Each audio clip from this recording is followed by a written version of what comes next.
இங்க இருக்கிற வீடே சில பேருக்கு தெரியாது. அந்த ஓட்டு கேக்குறப்பதான் அந்த வீடே தேடி வருவாங்க. ரெக்கமெண்டேஷன்ல ஓட்டு வாங்கி ஜெயிச்சவனுங்க. ஆனா ஏமா திருட ஓட்டு வாங்க வராங்க, அவ்வளவுதான். அடுத்த நிமிஷம் வந்து என்ன ஏன்னு இந்த கிராமத்தை வந்து நினைச்சு கூட பாக்கிறது கிடையாது. கூழ கும்பிடு போட்டுக்கிட்டா ஆயான்னு அம்மான்னு சாமிங்கிறாங்க. மத்த நேரம் பார்த்தா எங்களுக்கு ஒண்ணுமே செய்ய மாட்டாங்கிறாங்க. இங்க நான் ஒரே பிஸி. பாதி தூரம் தான் சுற்காட்டுக்கு பாதை இருக்கு. பாதி தூரம் இந்த போல ரோட்ல தான் போகணும் வளையல்.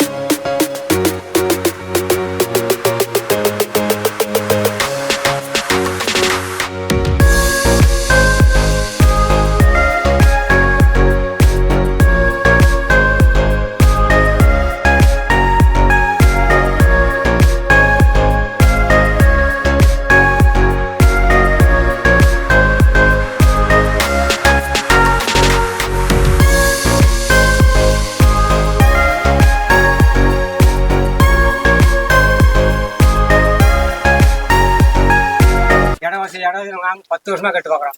உடனே உங்களுக்கு எல்லாம் செய்யறாங்க. ஒண்ணுமே ஓட்டு மட்டும் தான் வாங்க வந்திருக்காங்க. சரிங்க. அதுக்கப்புறம் அவங்க ஜெயிச்சிட்டாங்கன்னா இந்த பக்கமே வர்றது கிடையாது. கூழ கும்பிடு போட்டுக்கிட்டா ஆயான்னு அம்மான்னு சாமிங்கிறாங்க. மத்த நேரம் பார்த்தா எங்களுக்கு ஒண்ணுமே செய்ய மாட்டாங்கிறாங்க. ஊரே ஓட்டு போட்டு இது வழியே ஒரு நன்றி கூட சொல்ல வரல. ஜெயிச்சுட்டு போனதோட கேட்கறாங்க, நான் அதை செய்யறேன் இதை செய்யறேன் கோயில் சாப்பா மூடுறேன் மக்கள் நல்லா இருக்குன்னு சொல்றாங்க. ஒன்னும் முடியலையே. இருக்கிற வளர்ச்சி தானே உண்டாக்குறாங்க. இடமே இல்லாம 4 பேர் 5 பேர் ஒரு வீட்டுல இருக்காங்க. 4-5 பேர் ஒரு வீட்டுல இருக்காங்க. அவங்களுக்கு எல்லாம் இடம் இல்ல. அதுல ஒரு வீட்டுல 5-6 பேர் குடும்பம் பண்ணிட்டு இருக்கான். அடிப்படி சண்டையோட என்ன போடுறது. இன்னும் கொஞ்ச நாள் போச்சுன்னா புள்ளியோ எல்லாம் ஒண்ணுமே பண்ண முடியாது. அடுத்த புள்ளியோ வாரிசுலாம் ரொம்ப சிரமம். இந்த கிராமத்தை பத்தி எந்த விதமான ஒரு சலுகை செய்யறது கிடையாது. ஓட்டு வாங்க வராங்க, அவ்வளவுதான். அடுத்த நிமிஷம் வந்து என்ன ஏன்னு இந்த கிராமத்தை வந்து நினைச்சு கூட பாக்கிறது கிடையாது. அதான் உண்மை கருத்து. இதுல 4 பேர் கோசி கட்சி ரீதியா சேர்ந்து அவங்க வந்து பார்க்கல.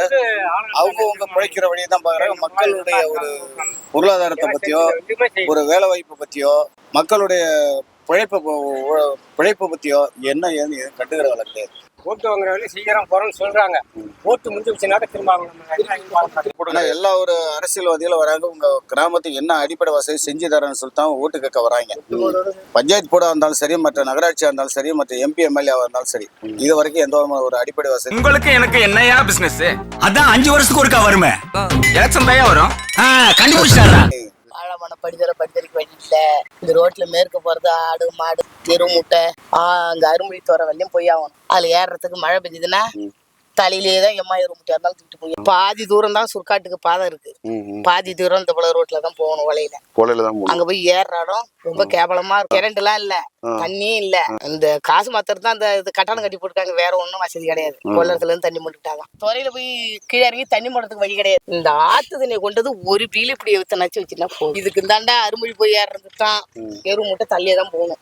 மழை பெஞ்சதுன்னா வேற வழி இல்லை. மயானத்துக்கு போகணும்னாலும் அதுக்கு அந்தாண்ட வண்டி போக முடியும். மழை பெஞ்சா பெரிய கஷ்டம் தான் இந்த ஊர்ல. தண்ணி கஷ்டம், பெரிய கஷ்டம். தண்ணிக்கு தான் மெயில் பிரச்சனை. இந்த வழியா குடிநீர் போகுது. போதும் தண்ணி வைக்கிறேன்னு சொன்னாங்க. ஓட்டு வாங்கினாங்க. யாருமே எங்களுக்கு அந்த தண்ணி வைக்க கிடையாது. சில பேருக்கு வந்து இங்க இருக்கிற வீடே சில பேருக்கு தெரியாது. அந்த ஓட்டு கேக்குறப்பதான் அந்த வீடே தேடி வருவாங்க.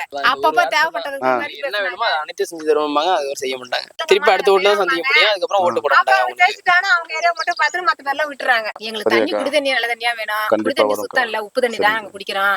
இந்த ரோடு எல்லாம் சுத்தப்பத்தம் இல்ல. நீங்க நம்பி இல்லைங்க, நான் ஜெயிக்கலாம். சரி, ஒரு மாற்றம் கொஞ்சம் கொஞ்சமா தான் பரவாயில்ல நிக்கிறோம். நல்ல சந்தோஷம். தடுப்பான இருந்ததுன்னா இந்த மக்கள் பாதிக்காது. தண்ணிக்கு போக்குவரத்து பயிரும் நல்லா இருக்கும். நல்லா விவசாயம் பண்ணலாம். ரொம்ப நன்றியா. சப்போர்ட் பண்ணுங்க.